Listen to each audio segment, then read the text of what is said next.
Hello friends, let's discuss about basics of MRI. What happens is usually during UG times, as soon as we hear the name of MRI, a lot of fear comes with it. We are not able to differentiate between CT scan and MRI. So, I have just tried to compile a simple video that will talk about just basics of MRI. No much more pathology will be discussed in this, because what happens is during MBBS times you get afraid from such topics. You don't know what's the difference between T1 weighted, T2 weighted, FLAIR MRI, what are the advantages, what are the disadvantages. So it's just a small effort from my side, it might help you. So yeah, let's move on to our first slide. So MRI, usually we use 1.5 Tesla routinely, this strength is used. So what we do is, for the superconduction, we keep it at a cold temperature. So how this cold temperature is made?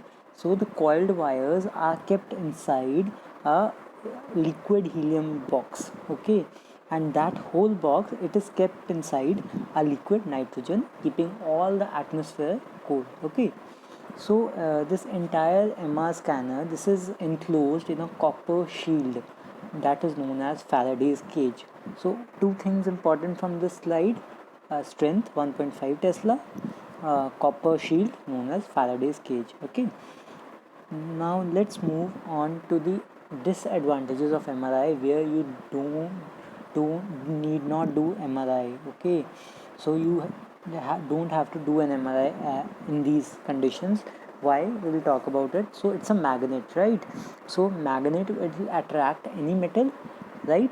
So if a person has a pacemaker or a coronary stent, or for per se any metal rod after fracture, or any cochlear implant, or any metallic object inside the eye, you do not have to the person do not have to go for an MRI. Second most important is claustrophobic. In those patients who do not prefer MRI, right? Now there are three conditions where CT is preferred over MRI. So CT, capital C.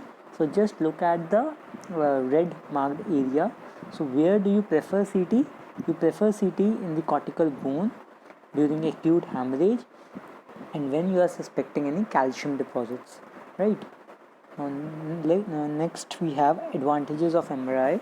So first advantage we have is that we don't use any ionizing radiations, right? So it is very much safer in pregnancy. Second, it is very much good for the bone marrow, any soft tissue के लिए अच्छा रहता है when you go for a MRI, right? Then any spinal imaging, again a soft tissue, spinal cord, you go for MRI. Very important advantages, they use gadolinium enhanced contrast. They do not use any iodine. So a person suffering from an iodine allergy, you can easily go for MRI or a contrast MRI. Done. Now let's move on to a very important topic. We always get confused, so let's make it clear here itself. You can take screenshots, and further I have a summary, you can take a screenshot from there as well. So as it is T1 weighted, so in the T1 weighted क्या होगा, जो CSF होगा that will be looking black, white matter will be looking white, gray matter will be looking black. Any tumor that will be looking black, but your melanoma, it will be looking white, right? Only exception here. Now again in a T2 weighted MRI, your CSF, that is water will look white. So WW2, water white, T2 WW2. White matter will look gray. Any tumor will look white except melanoma, that will look black. So here very important thing, fat will look black in T2 weighted MRI, right? Next we have a FLAIR MRI. You should know the full form. It is fluid attenuated inversion recovery. So from the for this short form, you can make out what it is. It is a attenuation of what? It is the attenuation of CSF. You attenuated your CSF, made it dark. You made white matter dark. So what is left? Any edema that will be left will be highlighted as white, right?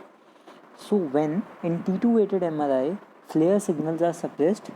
Okay, so when your CSF signals are suppressed, they will become black. So any tumor, or any edema it will be looking as white, right? So this is a summary of T1 weighted, T2 weighted, and a FLAIR MRI. What, how, what will happen?